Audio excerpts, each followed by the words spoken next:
முனுசாமி மாவு இருக்கால முனுசாமி நம்ம முனியாண்டி மாவு கூட பேசுறானாமே. கேமரால கூட தப்பிச்சிடலாம், மாப்பிள்ளைட்டு இருந்து தப்பிக்க முடியாது. அங்கதானே இருக்கு, நீ கேட்டா என்ன? ஏன் நீ போய் கேட்டு பாரு, அவங்க போய் மாமான்னு திட்டுறாங்க. பாத்தியா மாப்பிள்ள என்னென்ன கலெக்ஷன் பண்ணி வச்சிருக்காங்க பாத்தியா? நியூஸ் பேப்பர்ல வர கூட எங்கள்கிட்ட வந்து தெரிஞ்சுக்கலாம் போலக்கு. உள்ளூர் செய்தியில இருந்து உலக செய்தி வரைக்கும் டீக்கடைக்கு வந்தா தெரிஞ்சுக்கலாம் போலக்கு. கள்ளச்சாரம் குடித்தவர்களுக்கு தலா 10 லட்சம் வழங்கியது தமிழ்நாடு கவர்மெண்ட். அக்காளோலி என்னையா சொல்ற? 10 லட்சம்?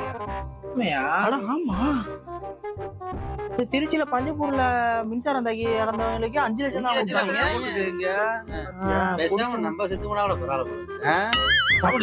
கள்ளச்சாரம் குடிச்சு செத்து போயா? சும்மாதான் சொன்ன, நீ அப்படியே 10 லட்சத்துக்கு சாவாயில யாரும் பண்ணி பாத்துக்க. அப்படியே என்ன பண்றது? மழை வெயில் பார்க்காம செத்து போனுக்கு 5 லட்சம் குடிச்சு சாப்பிடணும் 10 லட்சம். அது விடுங்க, முனுசாமி மாவு இருக்கால முனுசாமி நம்ம முனியாண்டி மாவு கூட பேசுறானாமே. ஆமா, நேத்து எல்லாம் சதுக்குள்ள வந்து பேசிட்டு இருந்திருக்காங்க. பேசிட்டு இருந்து என்ன இந்த இன்ஸ்டாகிராம்ன்றாங்க, இந்த பேஸ்புக்ன்றாங்க, எல்லாம் அதுலயே கனெக்ட் பண்ணிக்கிறாளுங்க. என்ன எப்படி நடக்குது? அட ஆமாயா, நீ வேற ஆளுங்களாச்சேயா? எப்படி சேர்த்துக்க போறாங்கன்னு தெரியல. அதெல்லாம் சேர்த்துக்குவாங்க. இங்க பாரியா, 21 வயசு ஆனாலும் போதும், எல்லாமே யாருன்னா கல்யாணம் பண்ணிக்கலாமா? 21 வயசு. ஆமா, இந்த காலத்துல யாரு ஜாதி கேமரால கூட தப்பிச்சிடலாம், மாப்பிள்ளைட்டு இருந்து தப்பிக்க முடியாது. எல்லா விஷயம் தெரியுது. எங்கதான் என்னங்க நீ கடை உட்கார்ந்து பேசியே நீ எல்லாத்தையும் கண்டுபிடிச்சிருவேன். என்னங்க நீங்க வரான், எனக்கு ஒண்ணும் தெரிய மாட்டேன். நான் கூட பாக்கல. ஏன் பங்காளி நீ வேற?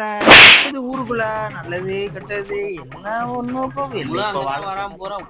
வளர்ந்து வயலுகெல்லாம் சரியில்லை. இதெல்லாம் வந்து நோண்டு தள்ளி தள்ளி தள்ளி தள்ளி தள்ளி தள்ளி ஒரு கட்டாரம் தான். இப்படின்னா முடிஞ்சு போச்சு. பொழுது முடிஞ்சு போயிருது. குடிக்கிறாங்கண்ணா, எல்லாரும் குடிக்கிறாங்க. நமக்கெல்லாம் குடினா எந்த வயசு தெரியுமா? அந்த வளைவிலே குடிச்சிட்டு அங்கனே படுத்துக்கிறாங்க. குடிச்சிட்டு கொலாலேயே படுத்துக்கிறாங்க. அங்கதானே இருக்கு, நீ கேட்டா என்ன? ஏன் நீ போய் கேட்டு பாரு, அவங்க போய் மாமான்னு திட்டுறாங்க. வயசுக்கெல்லாம் மரியாதை கிடையாது பங்காளி, நீ நினைக்கிற மாதிரி எல்லாம் கிடையாது. 4 பேர் போய் கேஸ் கொடுத்தானா மேல? கேஸ்லாம் நம்ம ஊரு பயிலுக என்னத்த கேஸ் கொடுத்துட்டு. மாப்பிள்ள என்னென்ன கலெக்ஷன் பண்ணி வச்சிருக்காங்க பாத்தியா? நியூஸ் பேப்பர்ல வர கூட எங்கள்கிட்ட வந்து தெரிஞ்சுக்கலாம் போலக்கு. காலைல செய்தி ஓபன் பண்ணா 6 மணிக்கு கூட இந்த நியூஸ் எல்லாம் வராது. ஆனா நீங்க 4 மணிக்கே எவ்வளவு நியூஸ் சொல்றாங்க பாத்தியா? உள்ளூர் தானே மாப்பிள்ள. அதான் செவுத்தும் கண்ணு இருக்குன்னு சொல்லுவாங்கல்ல, அது கண்ணு தான் மாப்பிள்ள இந்த ஊர்ல. உள்ளூர் செய்தியில இருந்து உலக செய்தி வரைக்கும் டீக்கடைக்கு வந்தா தெரிஞ்சுக்கலாம் போலக்கு. மாப்பிள்ள யாரு? சீனி மாமனா அது? ஆமாயா, அப்பதான் பாத்துட்டேன். ஏன் மாமா கூட எல்லாம் வந்து ஒட்ட மாட்டீங்க? வாங்க வாங்கிட்டு. மாப்பிள்ள இங்க வாங்க. நீங்க நம்மள கூப்பிடுறாங்க. பட்டணத்துக்கு படிக்க போனா மாமாலாம் மறந்துடுறீங்க. வாங்கயா. கேட்டுருச்சோ? வாங்க வாங்க மாப்பிள்ளைங்களா. மாமா எல்லாம் கண்டுக்க மாட்டீங்க. பட்டணத்துல படிக்க போவோம், மாமா எல்லாம் கண்டுக்க மாட்டீங்க. அப்படிலாம் இல்லாமமா. மாப்பிள்ளைங்களா, நாங்கெல்லாம் ஸ்கூல் படிக்கும் போது பெரியவங்க எல்லாம் அப்படி மதிப்போம். மாப்பிள்ளைங்களா, ஆமா உங்களுக்கு எல்லாம் என்னையும் மாமா மரியாதை தரமா பேசிடுவான். மதிக்கிறீங்க போகும்போது பூனான்றாங்க, தூணான்றாங்க, மரியாதை இல்லாம படுத்துக்கிறீங்க. நீ போய் வரேன். காலம் மாறி போச்சு. காலம் மாறி போச்சு. ஆமா, அன்னைக்கு ஒரு நாள் ஃபங்க்ஷன்ல குடிச்சதுதான் மாமா. கம்ப்யூட்டரே நோட்டாதீங்க, செல்லையே தடவாதீங்க. அப்பப்ப எடுத்து கலப்பை எது எடுத்துக்கிட்டு விவசாயம் பாருங்க. சோறு போடும்.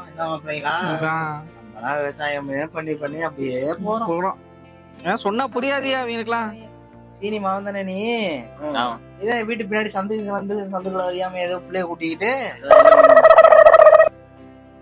கேமரால இருந்து கூட தப்பிச்சிடலாம். தப்பிக்க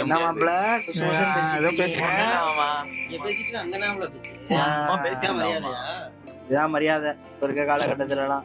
அப்பெல்லாம் எங்களுக்கு லைட் இல்ல மாப்பிள்ள படிக்கிறதுக்கு. இல்லன்னா நாங்களும் உங்க மாதிரி படிச்சுட்டு 4 அரியர் வச்சுக்கிட்டு ஆரன் பை வாங்கி தாண்டாங்க. சொல்ல முடியல மாப்பிள்ள உங்களெல்லாம். ஆமா, இப்ப ஸ்டேஜ் மாறிடுச்சு மாமா. வாங்க வண்டி வாங்கினா உயிரோட இருப்பேன், இல்லன்னா செத்து போறான்னு சொல்றான். சாப்பிட மாட்டான் வீட்டுல. அவங்க அப்பா சொல்லிட்டு புலம்புறாரு. அதான் சொல்றது. எவ்வளவு கஷ்டப்படுறாரு.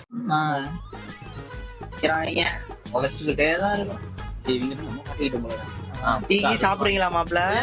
சாப்பிட்டோமா சாப்பிடுங்க டீ. சாப்பிட்டோமா நீ சாப்பிட்டீங்களா? சாப்பிடணும். நமக்கு எங்கயா டீ வாங்கி தரேன் நமக்கு. பேசுறதுக்கே நேரம் கரெக்டா இருக்கு. நமக்கு பொழப்பேங்கதான். அதான் பார்த்தாலே தெரியுது. நம்மள்ட்ட அடி போறாங்களே. அதெல்லாம் இல்ல மாப்பிள்ள. ஏன் மாப்பிள்ள நீங்க பேசுறதெல்லாம் கேட்கலாம் நினைச்சுக்கிட்டீங்களா? கேட்டுதான் இருக்கோம் நாங்க. விவசாயம் தான் மாப்பிள்ள நமக்கு எல்லாம் சோறு போடும். சரி ஆமா புரியுதா? விவசாயம் பண்ணுங்க. அதான் நம்ம முதுகெலும்பு. விவசாயம் தான். ஆனா முதுகு பின்னாடி வச்சிடக்கூடாது கடைசி வரைக்கும். உங்களுக்கு வந்து விவசாயத்தை பத்தி பேசினாலே இது பண்ணாலும் உங்களுக்கு அட்வைஸ் பண்ணாலே போன் வந்துடும். போங்க போங்க போங்க போங்க போங்க போங்க மாப்பிள்ளைங்களா. போனை போட்டு கூட்டுறாங்க. நம்ம எல்லாம் வந்து கூப்பிடுறாங்க. போனை போட்டு டக்குனு முடியாது. அலமாரி போச்சு மாப்பிள்ள. அந்த நியூஸ் பேப்பர் படிச்சு அவங்க செல்லு படிச்சிருச்சு. மணி 4 ஆயிடுச்சு. ஆமையா சாப்பிட போமா? அப்புறம் என்ன பண்றது? சாப்பிட்டு ஒரு 7 மணிக்கு வருவோம் கடைக்கு. கடைக்கு வந்தா கரெக்டா இருக்கும். டீ கடைக்கு மறுபடியும் வந்தா சாப்பிட்டு வருவோமா? அடுத்த நியூஸ் கால் பண்ணி வை. போனா தெரிஞ்சா போகுது. பாத்தியா அப்டேட்ல இருக்கா அப்படி. இந்த முனியாண்டிக்கு அவங்க பொண்டாட்டிக்கு சண்டையாம வந்து பேசுவோமா? ஆமா வந்து பேசுவோம். பேசுவோமா? சரி வாயா வந்து